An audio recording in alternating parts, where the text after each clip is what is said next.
안녕하세요. 저희는 한라대학교 도시인프라공학과 D&I 한라 현장경학 아이디어 경진대회를 발표하게 될 8조 박혜수, 김준영, 정효석, 이경주입니다. 일단 목차를 설명하겠습니다. 첫 번째로 현장 개요 및 조사 목적, 두 번째로는 주요 관찰일 및 분석, 세 번째로는 Q&A 답변, 마지막으로 종합 의견 및 개선 제안입니다.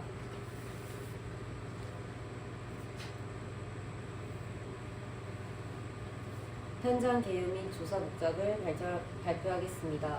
충북 청주시 천안구 북이면 대울리에서 오창읍 여천리까지 약 4.25km의 기존 2차선 도로를 4차선으로 확장하여 지역 발전을 도모하고자 합니다. 설계 속도는 80km/h로 평면 교차로 5개, 교량 4개, 626m입니다. 공사 기간으로는 2022년 5월 16일부터 2029년 7월 10일까지 약 84개월 동안입니다. 공사 금액으로는 약 466억으로 토목 공사에서는 큰 축에 끼지는 못합니다. 관급 자재로는 레미콘, 철콘, 철근 등 183억 정도로 계획하였습니다. 참여 설계사로는 경동 엔지니어링, 홍익기술단, 시공사로는 HL, D&I 한라, 시무, 성운건설, 건설관리단, 서영엔지니어링, 대한컨설턴트, 해림이 참여하였습니다. 일단 이 사진부터 보시죠. 기존 규격을 시공할 자리에 터벅이를 한 장면입니다. 사진을 보셔도 이건 좀 할 정도로 물이 좀 많죠? 여기서 문제점과 원인이 하천 바로 옆에서 시공을 하다 보니 하천수 유입으로 인한 지하수 수위가 많이 올라왔는데요. 실제 설계 단계에서는 기존 방식인 오픈컷 방식으로 시공을 했으나 지하수 유입으로 인한 시트 파일로 변경하여 시공하게 되었습니다. 시트 파일의 장점으로는 첫 번째, 굴착 사면 붕괴를 방지할 수 있어 안전성 확보 가능하고, 두 번째, 수중 장압 및 지연 방지가 됩니다. 세 번째, 지하수의 저하 및 유입 차단으로 건조한 시공 환경을 확보가 가능합니다. 그래서 저희 조는 이러한 문제점이 앞으로 일어나지 않게 개선 방안을 만들어 봤습니다. 지하수위가 높은 하천임에 불구하고 오픈컷 공법을 적용한 것은 지하수 및 토질에 대한 초기 조사 미흡하여 하천 인접 및 지지대 공사 시 설계 전 단계에서 지하수의 측정 및 투수 시험을 필수적으로 수행해야 합니다. 기존 설계에서 변경된 설계 비용적, 공사 기간적 손실을 미리 측정하여 설계에 반영한 것이 저희 조의 개선 방안입니다. 그 다음 저희 질문에 답변을 말씀드리겠습니다. 현장 지반이 약하거나 지하수가 많은 경우 시트8 공법이 토합 안정성 확보에 어떤 도움을 주나요? 라는 답변에서는 일반적으로 현장에서 적용하는 공법이 시트8 공법이며, 토합에 의하여 변이가 발생하는지 등은 지중경사계와 지하수 위에 사면기를 설치하여 안정성에 대하여 계측관리한다는 답변을 받았습니다.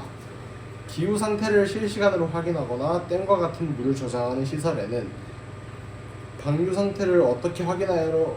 라는 답변에서는 기상청에서 수시로 확인하며, 수위에 대해서는 주변 농경지 상류와 저류지의 방류를 할 때 하천 수위가 상승된다.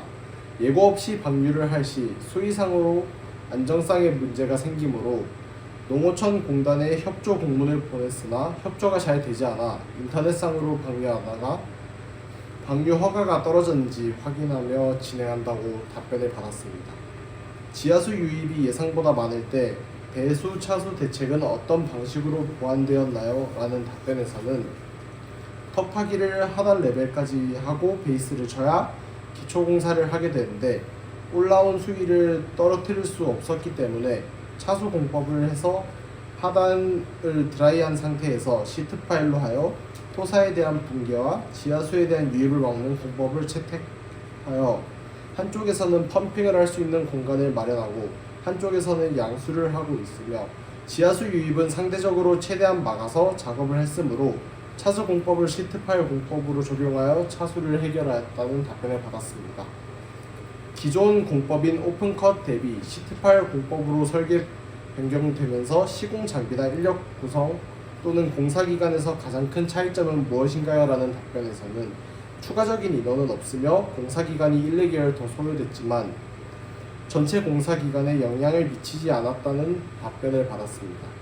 기후 상태에 따라서 지하 수위가 변화하는데 그거에 따른 강도 변화를 어떻게 측정하나요? 라는 답변에서는 젖어 있는 상태면 지반이 연약화되어 있어 안정성의 확보와 지지력 확보는 시험을 통해 지지력을 확보한다는 답변을 받았습니다. 마지막으로 종합 의견 및 개선 제안에 대해서 말씀드리겠습니다. 왜 이 방식이 선택되었을까라는 질문에서는 저희 첫 번째 질문으로 현장에서의 설계의 문제점이라고 봅니다. 기존 설계를 가지고 현장에서 터파기 작업을 해보았으나 지하수 수위가 높아서 기존 설계 공법으로는 시공하지 못하는 상황이 발생돼서 설계 변경을 해야 되는 상황입니다. 이제 문제점을 공학적 판단으로 개선을 어떻게 하냐? 일단 엔지니어는 모든 것에 근거를 가지고 실행해야 합니다. 지하수의 양을 측정하고 시공할 수 있냐라는 판단을 하였을 때 지금 현장에서의 지하수 수위는 시공이 불가능하다라고 판단할 수 있습니다. 그래서 어떠한 시공법을 가지고 시공을 해야 되냐? 그거는 다음 질문에서 말씀드리겠습니다. 다음 질문으로는 그래서 변경된 것이 무엇이고 왜 이러한 방식이 선택되었냐? 앞에서 말씀드렸듯이 지하수 수위가 높으므로 물을 막을 수 있는 차수 시스템과 물의 유입을 빼줄 수 있는 양수 시스템을 시공해야 합니다. 그래서 선정한 방법이 시트 파일과 양수 시스템을 도입하여 오픈컷에서 시트 파일 공법으로 변경하게 되었습니다. 그래서 저희 조는 더 효율적인 대안은 없을까라는 질문을 가지게 되었습니다. 대중적으로 어떠한 공법이 사용되나를 알아봤을 때 대중적인 공법으로는 슬러리웰, 시트 파일, 그라우팅, 흙 교반벽, 지반 동결 등이 있지만 슬러리웰 같은 경우에는 지하수 유입이 적을 때 사용되는 방식이고 시트 파일 같은 경우에는 유입이 많고 구조적 안전성이 높다라는 장점이 있습니다. 그라우팅 같은 경우에는 사용하는 재료에 따라서 환경적인 문제가 있고 지반 동결벽 같은 경우에는 지반에 오염물이 유출됐을 시에 긴급적으로 사용되고 단점으로는 비용적인 문제가 단점입니다. 그래서 선정한 방법이 무엇이고 어떠한 장점이 있냐? 찾아본 결과 더 효율적인 대안은 찾기가 좀 힘들었습니다. 그러나 비슷하지만 공사 비용과 공사 기간을 절감 및 단축시킬 수 있는 대안은 존재하긴 합니다. 코퍼댐과 내부 배수 시설을 만들어준다면 시트 파일의 경우 얇고 긴 강판을 연속하여 박아 만든 차수벽이고 코퍼댐 같은 경우에는 박스형 구조물이 차수 구조물입니다. 차수 성능으로는 시트 파일이 뛰어나지만 코퍼댐에 내부 배수 시설을 추가한다면 공사 비용이 줄고 공사 시간 또한 줄일 수 있습니다. 실제 시트 파일의 경우 진동 및 소음이 많이 발생하지만 코퍼댐의 경우 소음과 진동이 비교적 적습니다. 그러나 단점으로는 재사용성이 많이 차이가 난다는 것입니다. 시트 파일 같은 경우에는 재사용이 가능하지만 코퍼댐 같은 경우에는 재사용이 거의 불가능합니다. 이제 공사 비용과 공기가 주요적인 문제점이라고 하였을 때 이제 적합한 방법이 될 수 있다고 생각합니다.